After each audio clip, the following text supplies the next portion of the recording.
had a bit of a shitty day today. I was heading back home and there was this animal in the road right in the centre of my carriageway, and as I approached it and slowed down, I saw that it was a fox, and it was sat there and it was looking at me, and it looked me dead in the eye. There were a couple of people behind beeping their horns and generally being egotistical twats that clearly aren't people that I would get on with. So I parked the van, I put the warning lights on, and I got out.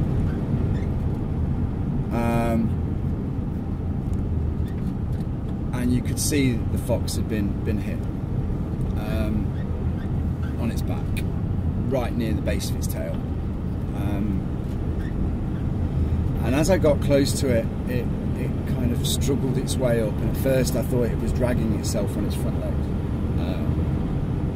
Then it got up onto all four and it kind of stumbled, and I ushered it onto the grass verge and made sure it was as far out of the way as possible. I then made a catastrophic mistake. I went home because I couldn't get mobile phone signal because it was very close to where we live, just outside the village really. I got home and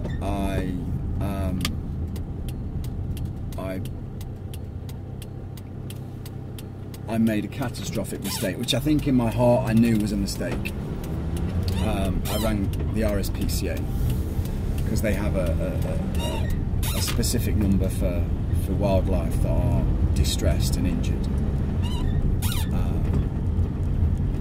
I reported it, and fair play, the Rspca were out very, very quickly. I proceeded to go back to where the fox was, and by the time I returned, and I wasn't very long at all, the Rspca woman was there along with 2 other women who had stopped. What proceeded to happen in the next few moments absolutely tore my heart.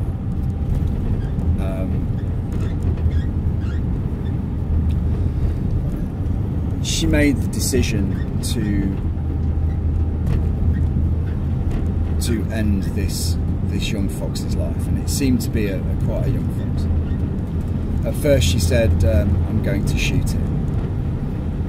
To which my response was, if you shoot that fox, I'll take the gun and I will fucking shoot you with it. She seemed somewhat offended and threatened to call the police. She then said, okay, well we can use the injection. And I was like a little bit confused at this point.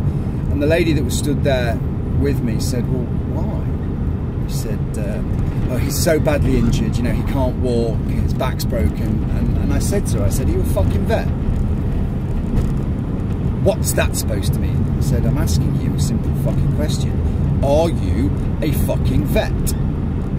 No, of course not. I said, so how do you know? I then proceeded to explain to her that I was the first person that came across this animal.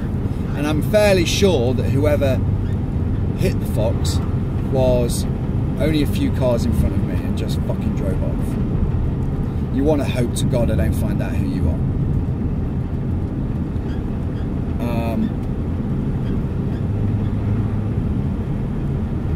She wouldn't listen to reason. She wouldn't give me her name. She didn't give this little guy a fucking chance. Not a chance.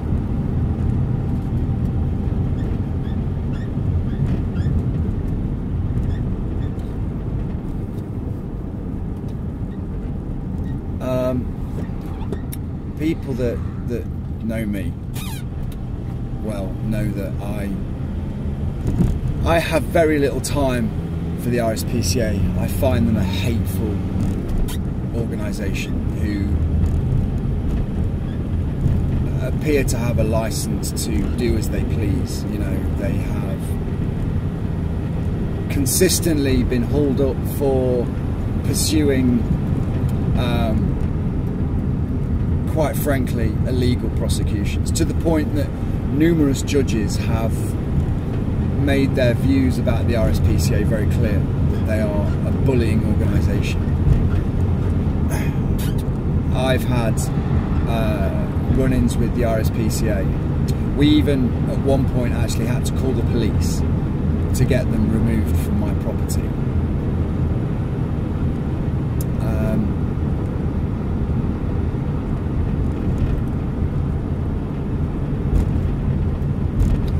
If the case was when the fox was taken to an appropriate vet and the assessment of the injuries were serious, I would be the first to advocate ending that animal suffering. But what's haunting me is the look in that fox's eyes as it was looking at me. It was almost as if it was saying, listen, I know we don't get on most of the time, but I understand we're different species, but I need some help. We communicate so much through our eyes. How often can you get within feet, half a foot, inches, centimetres to a little fox without it going fucking nuts? It didn't. When we got there, I helped the lady that was there wrap a towel around him, and he was fine. He was alert.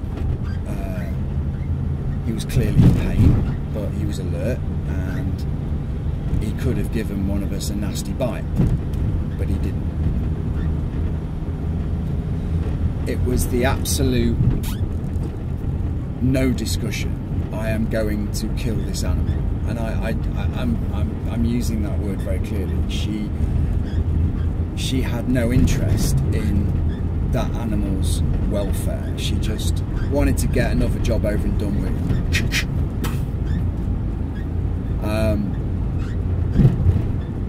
I had to drive away very quickly afterwards. You know, I managed to have a finger on his paw.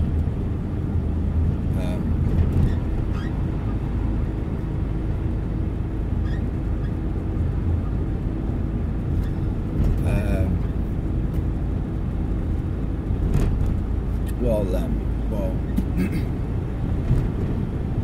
inspector had to do what she had to do. What the fuck is this organisation? You know, no discussion. And she fucking lied, because when I first got there, the animal was pointing, it was lying on its left side with its nose pointing towards the white line. And when I ushered him back onto the grass verge, he lay down on his right side. So I got to see both sides of the injury. Yet she said to this woman who was kind of pleading, please don't do this, at least let a vet see him. No, there's no point, you know, the injuries are so bad, I'll show you in a minute. I said, well, that's funny, because when I got here, he was lying on the other side, and there was no massive trauma. He'd obviously been caught, and when I first went up to him, he was spooked. He was a bit scared, but he got up and he was on all fours. So he hadn't broken his back, but he was clearly struggling on one of his rear legs.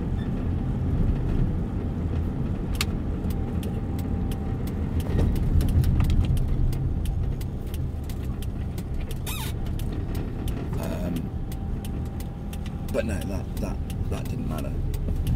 That didn't matter.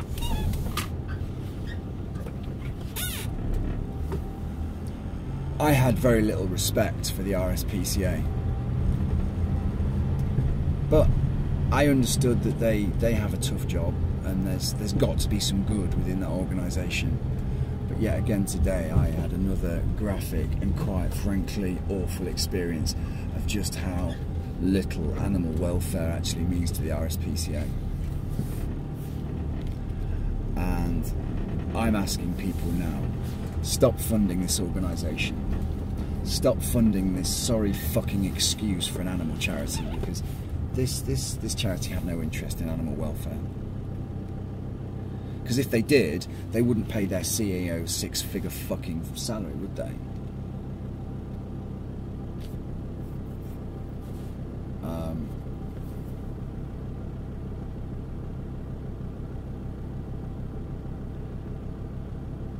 The only tiny piece of solace I can take out of this is that, you know, the little guy's free now. But I think this bullshit vision of animal lovers that we claim to be is horse shit. But I have lots of animal crazy people on Facebook, and I am truly wanting to get to a point where we start forcing the Rspca to be accountable, to challenge their quite frankly draconian behaviours, and stop funding an organisation that appears to have absolutely no grasp of morality, of what is right and wrong when it comes to an animal's life.